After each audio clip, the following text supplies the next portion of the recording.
Sir, as honorable members are well aware, the production of coffee is of great importance not only to the coffee consumers but also to the national interest of the country. It is a fact that not only the internal consumption of coffee has increased but also Indian coffee is loved for its quality in outside countries.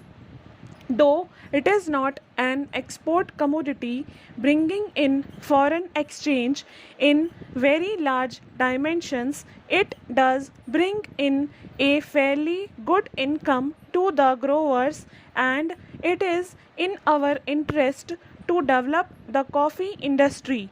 With that view, we have brought forward this measure and we are making principally two structural alterations or amendments in the original scheme of the Coffee Board. Taking the amendments sought to be made by this bill serially, I would first invite attention to clause 6 of the bill, which deals with the structure of the new board. There is also the provision for the appointment of the chairman of the board by the government. This has been the subject matter of some controversy, as honorable members are quite aware, and I would like to deal with that matter quite briefly. I shall also be happy to give my reactions to such observations as may be made during the course of the debate. It has been considered in certain quarters that government in introducing this amendment is trying to do something unjust to the growers. Firstly, the original act contained a provision for the election of the growers' organizations by panels. That was the understanding underlying the amending bill. This is one sore point, and I might start with that observation from now. Really speaking, government could have absolutely no interest in affecting the growers adversely.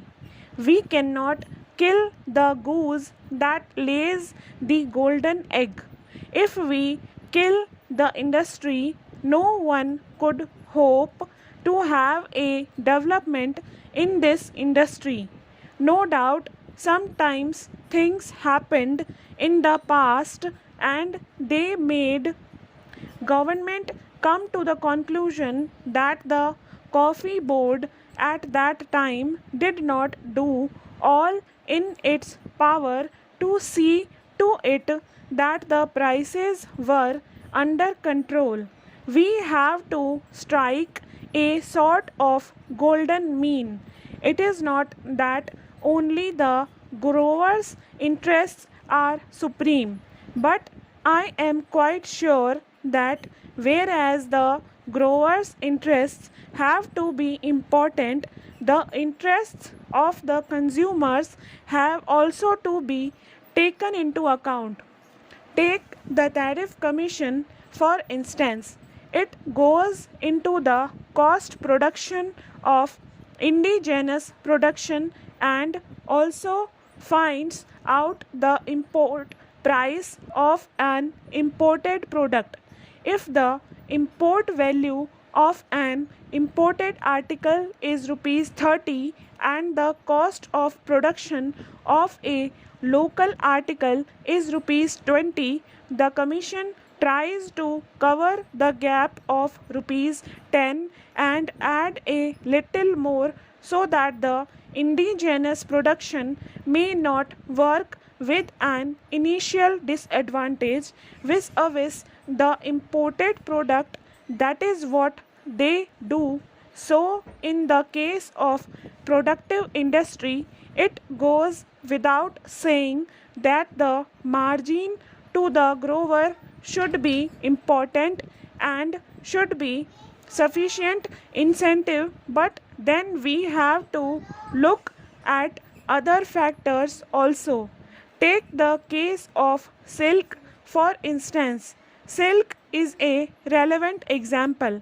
Supposing we stop all imports, the growers might get rupees 58 or rupees 60 per kilo, whereas the tariff commission price would be round about rupees 32 per kilo, giving a margin for the handicap sustained by local production.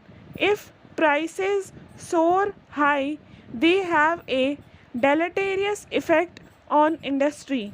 Though for the time being, person in charge of particular concerns may profit by it today and tomorrow.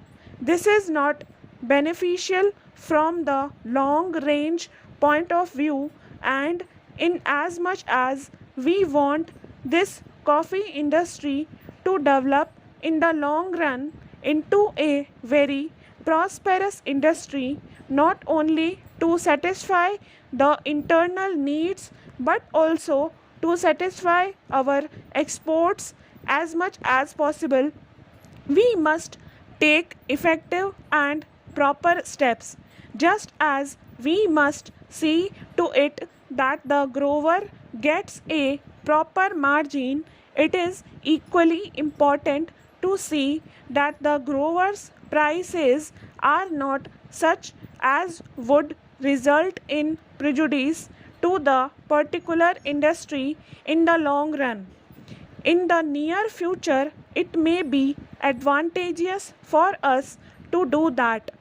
During the current year, we could find it possible to increase the quota because production was higher than before, and we want to go ahead farther than we did so far in increasing production.